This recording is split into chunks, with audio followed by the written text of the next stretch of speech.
Hi everyone, welcome to our now fourth session on Musk, Twitter, and other topics. Sorry, I have company coming in.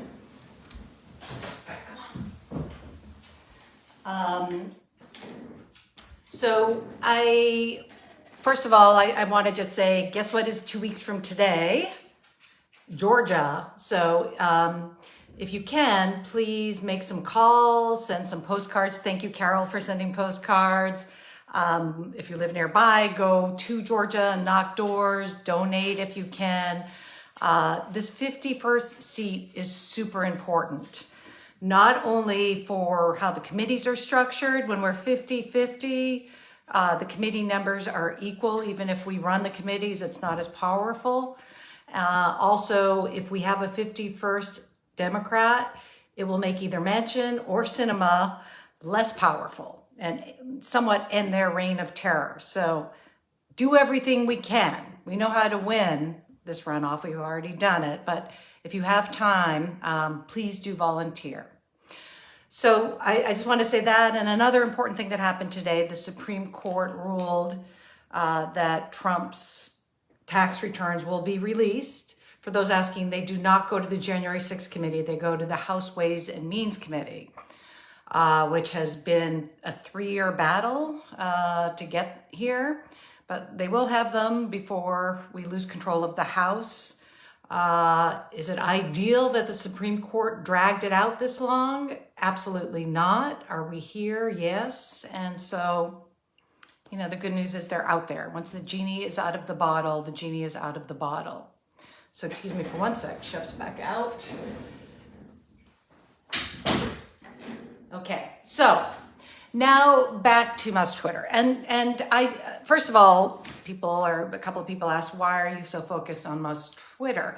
I think it's a much bigger issue than just Musk Twitter in and of itself. This is a way that a lot of our news and opinions were organized over a period of years. As a somewhat public figure through the weekly list, I'm quoted all the time in the media based on tweets. It was sort of like a meeting place for people to organize around the news, for good and bad, as we saw. And having it go away has implications, major implications for the way that we not only conduct news, we conduct the way we are interconnected. Even though it's a much smaller platform by subscribers than Facebook, it was still a way that we've been accustomed to doing things. And a lot of you who are watching this are new to Facebook or reopened Facebook accounts because of what's happening with Twitter. I also, those of you who have known me since 2016, I started the weekly list because I had this instinct, this really bad instinct about Trump and authoritarianism. I have the same instinct about Elon Musk. And one thing about authoritarians is they're awfully often reckless. In addition to Trump, here's another example for you. Vladimir Putin started a reckless war, unprovoked, in Ukraine that is not going well, that has cost his people and his country economic standing, lives, has rekindled the closeness of democracies in that sphere of the world together. So unintended consequences. Sometimes authoritarianists believe they know better than anyone else. And for those of you, a lot of you have been sending me articles about things that Elon Musk might be secretly trying to accomplish. I don't believe that is the case. I don't believe this was a far right kind of thing. I believe what happened in April, first of all, he was a lot richer in April than he is now. Just some perspective. So far this year alone, he has lost $100 billion of net worth in Tesla stock. In the last year and a half, he's lost $1.7 billion of net worth in Tesla stock. $170 billion. So he's lost a lot of money, but back in April, before the technology shares started correcting, he was worth a lot more money. And, like Putin did, like Trump used to do things sort of on the cuff because they believe they're the smartest people. They don't need to listen to people around them. He made a bid for the company when the market was way, way high.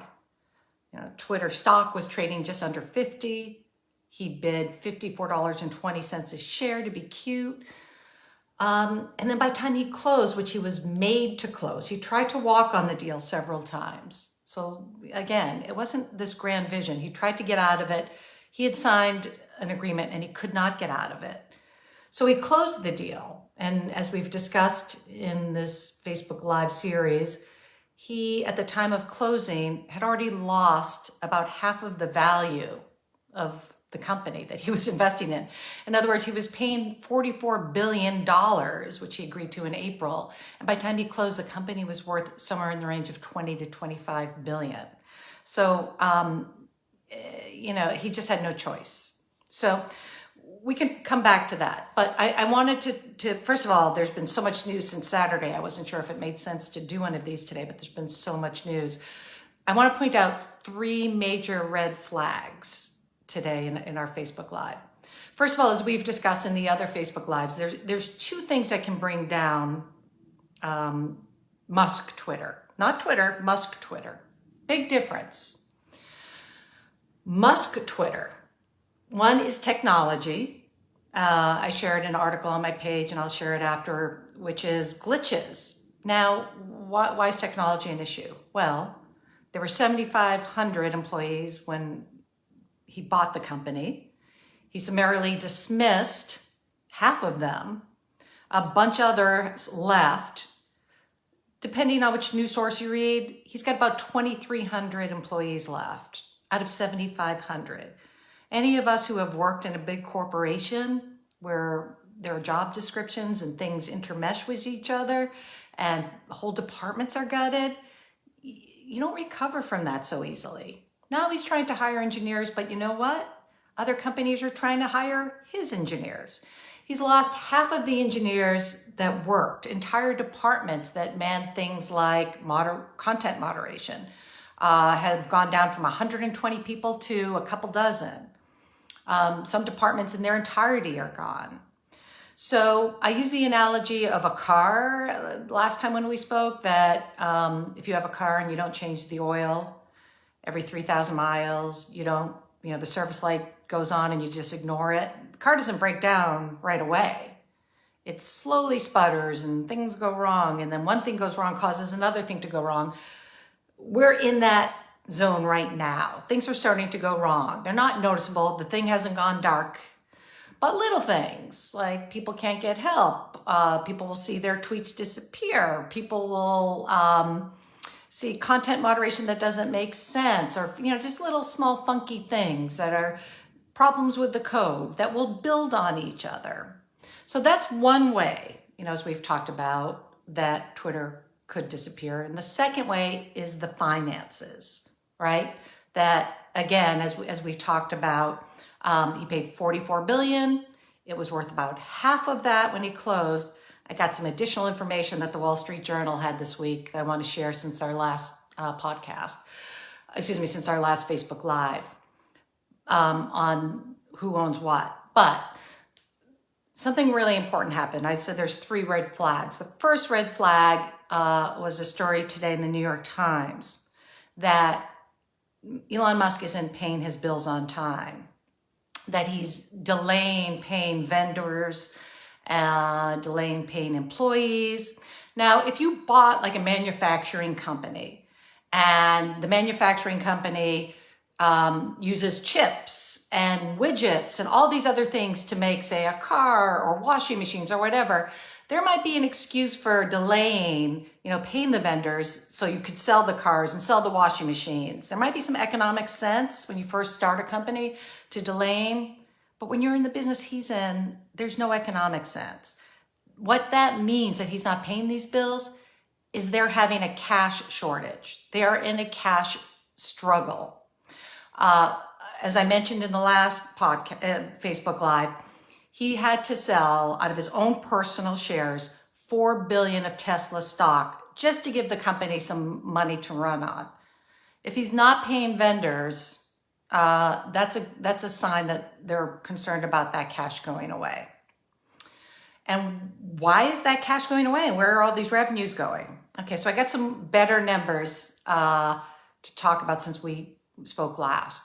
First of all, last year, 2021, the total revenue for Twitter, and for those of you who aren't into finance, I'm just going to make this super easy, but those of you who are, this is a little more detail that I've been able to dig up.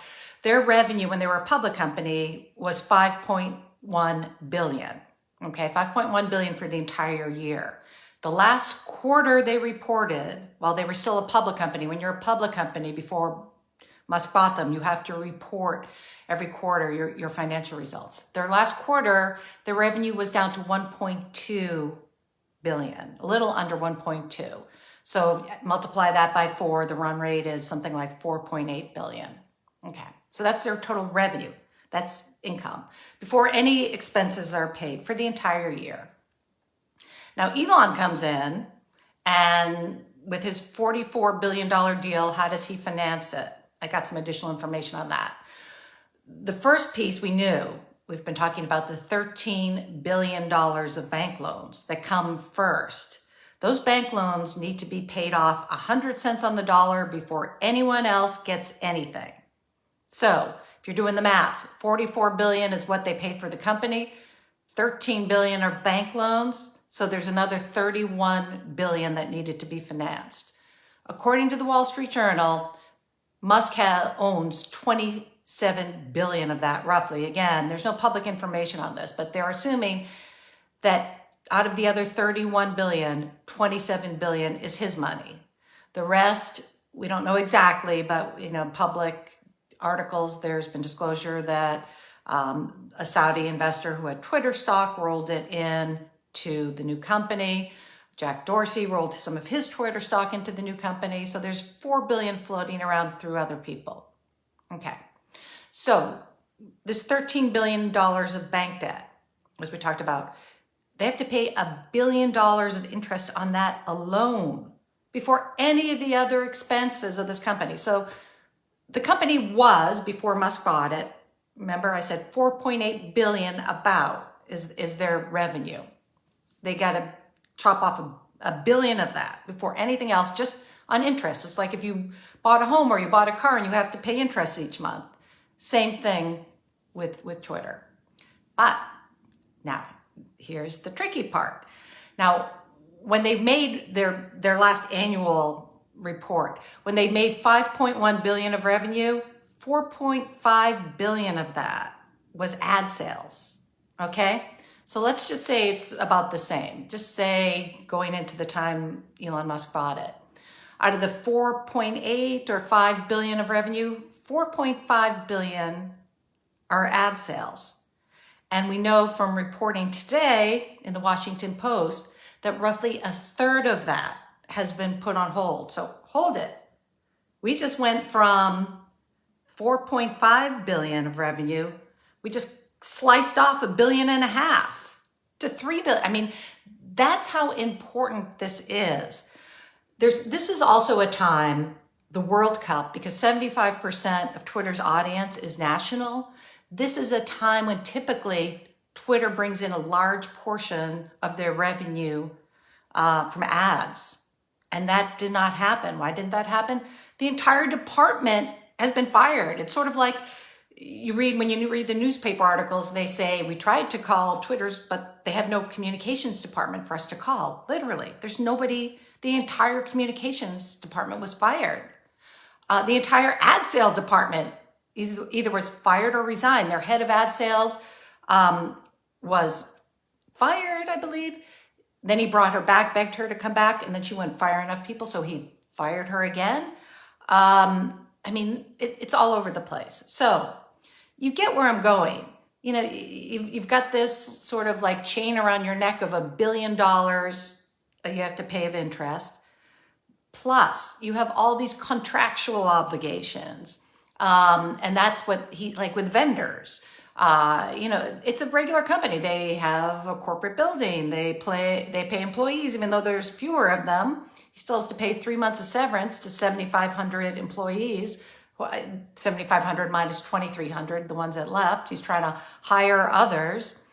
So you can see this kind of is in a bad way. And we could wake up any morning and this company could be bankrupt.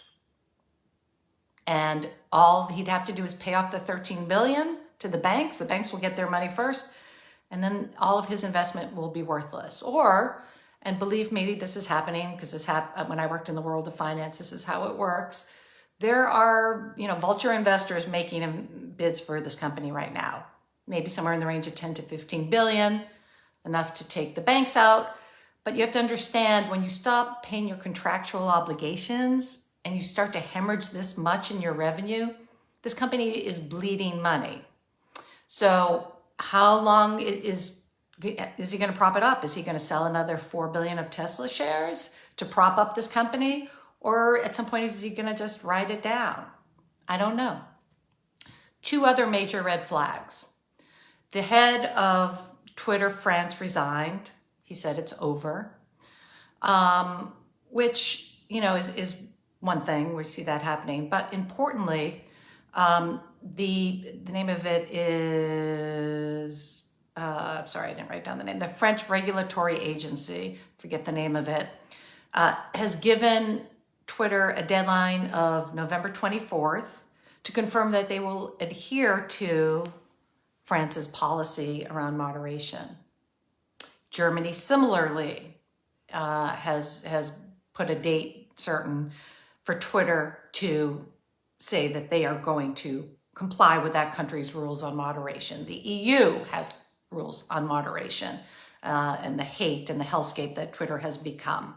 So Musk has just been sort of flagging his nose at the US regulators. He can do that with France and Germany too, and they can just say, sayonara, shutting you off. And that, again, goes back to the problem of personnel. When you fire entire teams of people whose job it was to do these things, even if you decide you want to comply, you don't have moderation teams to comply. Now, when Musk took over, he told the employees and he told the media that, through telling the employees, that he was going to form a council that would make decisions on things such as who would be allowed back on the website.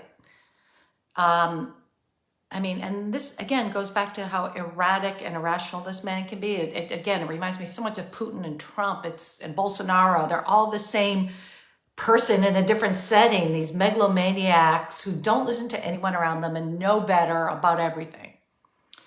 But again, he has now decided, and he told the employees Monday in his meeting that, and TMZ has a video of this if you want to see, because the employees hate him and they're leaking stuff. He told them that he is actually, even if he does form this council, going to have the last say on things. And that's not going to make advertisers happy. That's certainly not going to make the regulators in France and Germany and the EU happy, and ultimately back in the US, that he makes all of the decisions. And he's not exactly a stable person. Might be the nicest thing I could say. The guy wakes up and, it reminds me of our 4 years of Trump. You never know what is coming next, but it's haphazard. It's based on their own personal mood, what they're experiencing this day, nonsensical. Letting back Trump, letting back Kanye West. For those of us who are Jewish, and his second tweet is shalom. How insulting.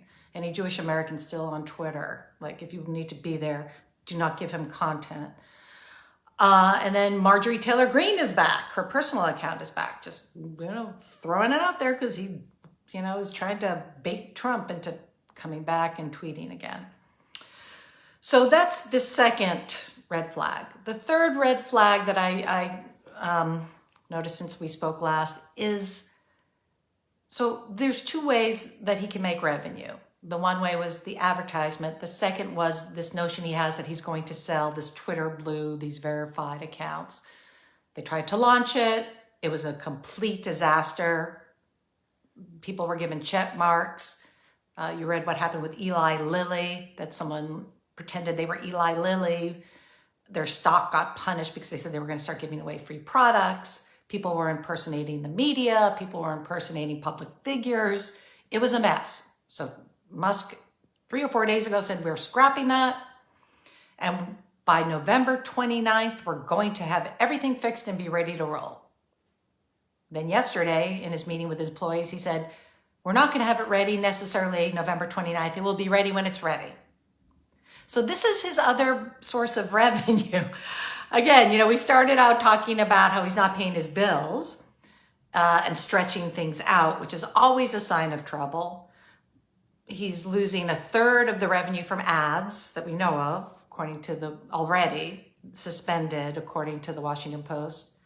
He's counting on these blue check marks, which he's not ready to launch, in part because he's fired so many engineers. Who's going to even work on this stuff?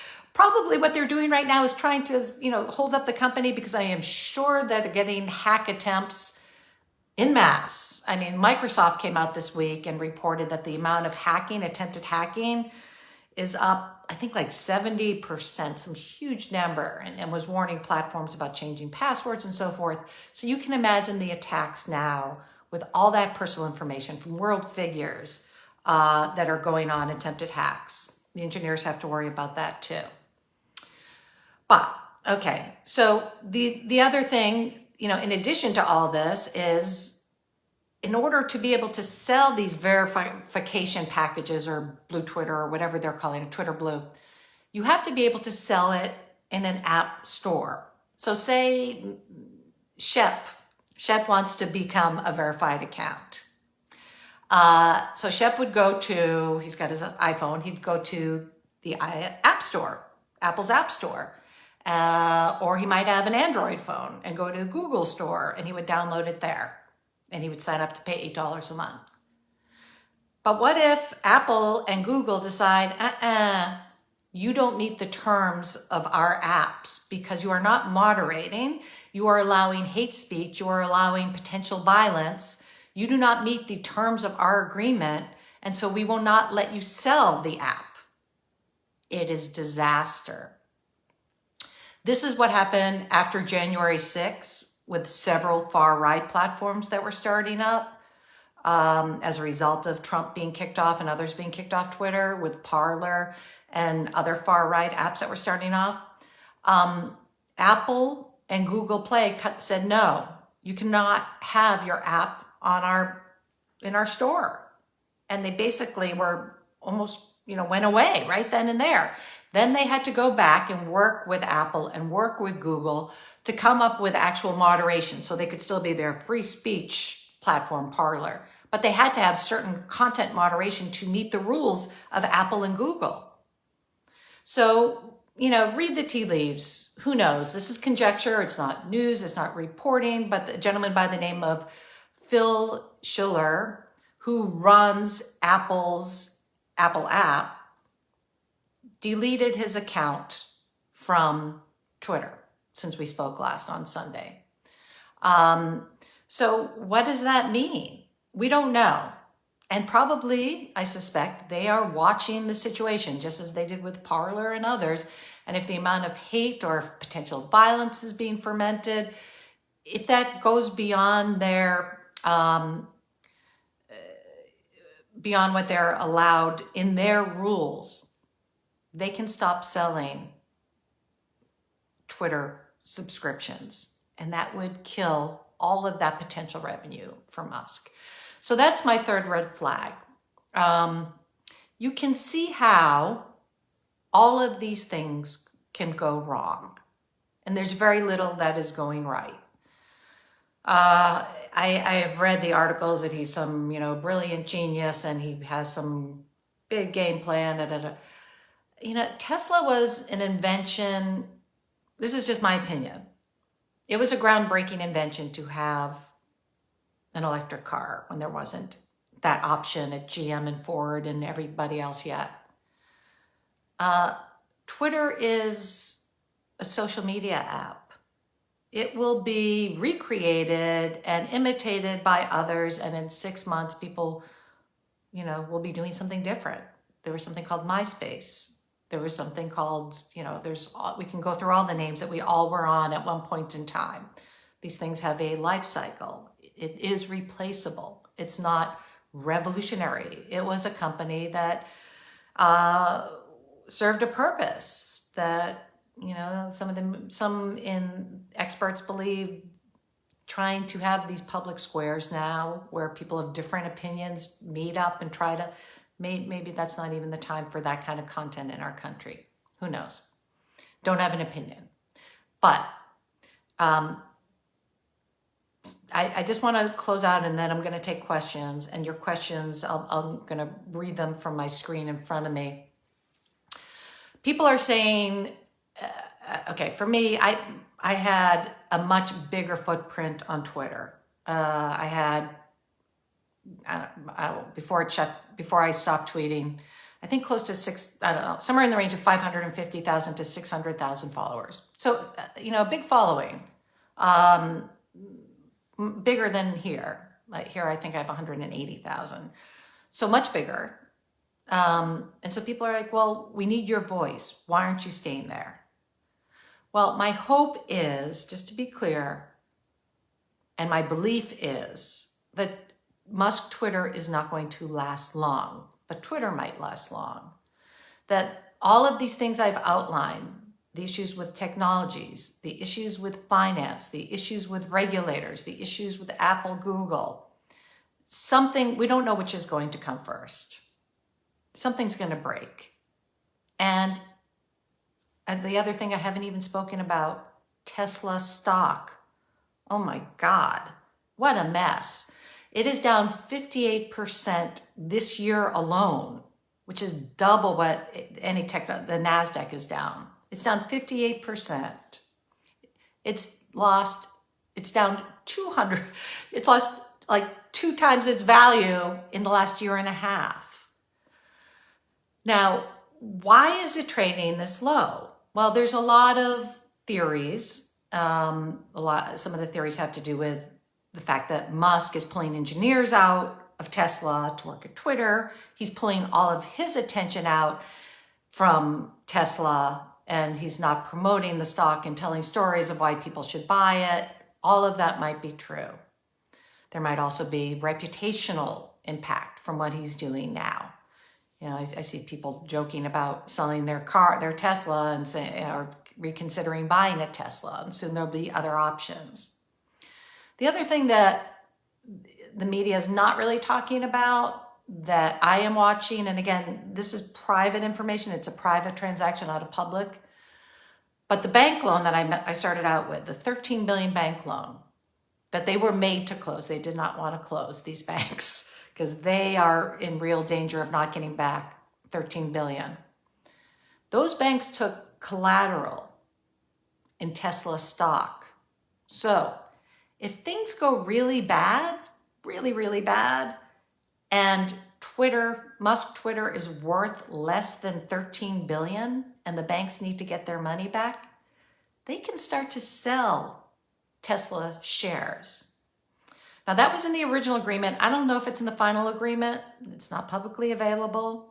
But you can imagine that their strike price is much lower than where it was trading. Tesla was trading at the time they closed. But can you imagine, like, in addition to all the other pressure, these banks trying to get their money back by selling their collateral, which are these shares? All the ways of saying there are so many things that can go wrong quickly, like in the next couple of weeks.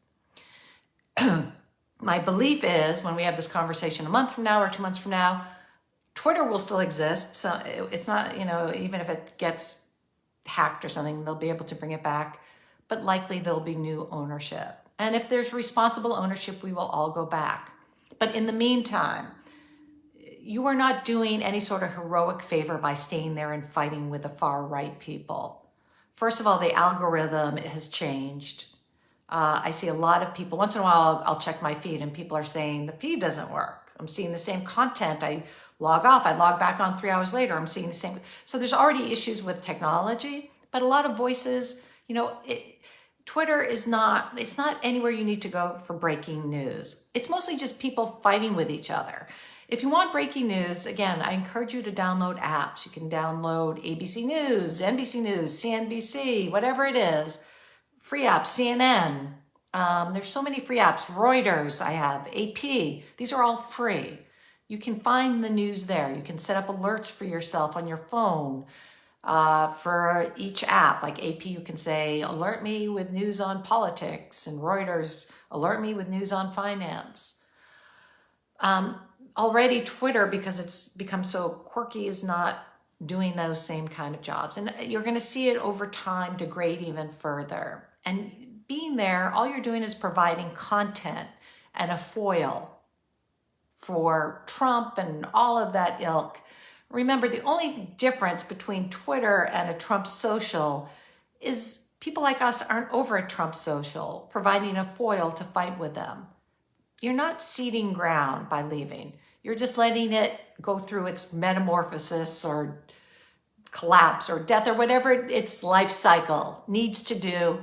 And then again, depending on the new ownership, if it's someone responsible or a group that's responsible, that's going to bring back content moderation and stop letting it be a free platform for hate, then we can go back and operate as it is, or operate in some new manner.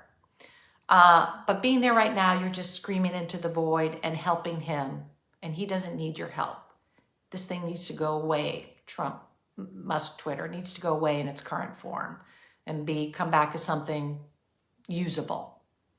So with that, thank you for listening in. And see, there was a lot that happened since Saturday when we spoke last. I'm going to take your questions, and I'm sorry, I'm going to have to look away. I know some of you complained last time that I looked away, but I'm still figuring all of this out. If you have questions, leave them as comments, and I'll try to address as many as I can. We need to form the Avengers to fight the maggots. No, I mean, you're just a foil for them. You know, you're giving them pleasure. You're not fighting them. You're not achieving anything. It's just like screaming at each other. It's not, that's what Twitter had become since Musk, was rumored to want to buy it. You're not accomplishing anything other than making yourself crazy. You're welcome for the information. Should we deactivate Twitter accounts? If it's easy to replicate your account when you come back, that's totally up to you. I'm leaving mine up in part so people know where to find me. My last tweet, I think it was about 3 weeks ago, says to find me here. And also if somebody responsible goes back, I would like to go back and keep my however many followers are left. The one thing I would definitely tell you, if you subscribed to anything on Twitter, and if for any reason they have your license, your passport, your credit card, go and then deactivate your account and delete everything. I've heard and I've seen comments of people that are unable to deactivate their account, like even that might not be working. But if you have any personal information that you're concerned about a hacker getting, I would deactivate. If not, just leave it dormant and you can always come back to it. Do you think Twitter could survive if they could somehow block out the political crap? No, I think the whole basis, a lot of the basis for Twitter was the political crap. I don't think that is the issue. The issue was a company that was doing okay, kind of struggling, not doing great. You bought a company for $44 billion that was worth $20 billion at the time you closed it. So that means you vastly overpaid and you have this huge amount of debt. I'm going to give you an example. Say you bought a house. You remember in the pandemic, like when everything was like crazy high? Say you had bought a house a year ago and you agreed to pay $200,000 for the house. And it got held up for closing. And by the time you were ready to close the house, it's only worth $100,000. You still have to close, and you still have to take out a loan. Say you had taken out a loan for $180,000 to buy the $200,000 house. So now you have an $180,000 loan for that house and it's worth $100,000. That's just basically what happened to Twitter under Musk. He vastly overpaid at closing. So he's got this like noose around his neck of $1 billion of interest a year. You know, and then he has to pay it back. So, you know, unless he makes Twitter into a helicopter and flies away, who knows what you can do in the next month? It's not. There's nothing like fancy you can do with these sites to get it back. But under the right capital structure, meaning if you bought a house worth $100,000 and you took out a $60,000 mortgage, then you can. It's sustainable. It's just he vastly overpaid, and the part of revenue. He vastly overpaid, and he is a man-child who has no like impulse control. He's lost a third of advertisers already, and that's 90% of the company's revenue. You don't get that back. You fire the whole ad team. You don't get that back. Anyway, so long way of saying Twitter makes sense under the right management, with the right people, with good engineers. There are other things they could build on from the services it provided. This is not that person. And he's just so far underwater and has so many issues at once. The chances of him making it through the next month of this, I would say, are less than 50%.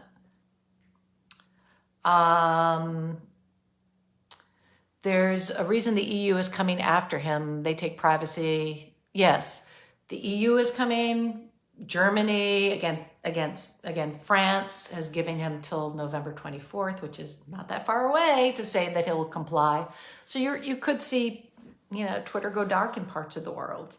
And again, 75% of the Twitter audience is not US. So that's important. We cannot take the political crap out for other people. Political crap. Okay. Does anyone else have any questions or comments on this or Georgia or anything else in the news? There's not a lot in the news, which also gives us more time to focus on it. If not, I mean, my plan is when there's enough major things that have come out, then I'll do another one of these to update people. If you couldn't watch it live, I will keep it on my page so people can watch replays and share it with their friends. But last call, if anyone has questions or anything else, or else have I met Elon in person? No, I have no contact with him or anyone associated with him. I'm not part of that world. I was in the financial world, but not the Silicon Valley world. I just feel, and I wrote this post the morning after I left Twitter or stopped tweeting, he gives me this instinctual feeling that I got when from Trump in November 2016, when I started keeping the weekly list. Just the way he acted from day one, like when he would say, well, what do you think? It didn't really matter what we thought. He would elicit our opinions. Trump did that too. And then he would make the decision. And that was to let us know he's in charge. He just has the same kind of authoritarian bent, liking to make these grand pronouncements and look over here, look over there, look over here, look over here. It's just not how you run a company. So I'm interested because it was an important place for a lot of us to congregate. It was an important place for us to share news. I knew so many people, just like on Facebook, I knew so many people, even more so, 3 times the people I knew here on Twitter. And a lot of people are not coming to Facebook. So it served a purpose. It would be like if Facebook shut down and we were on Twitter moaning about it. We would be very concerned about what was happening with Facebook, that so many of us kept in contact that way. So I find it fascinating. I find it sad for all of us because it was a nice thing. Not always a nice thing, but it was a part of our lives that is gone. Happy Thanksgiving, everyone. And we will see you again after Thanksgiving. And thank you all for your time and for hanging out with me tonight. Talk to you soon. Bye-bye.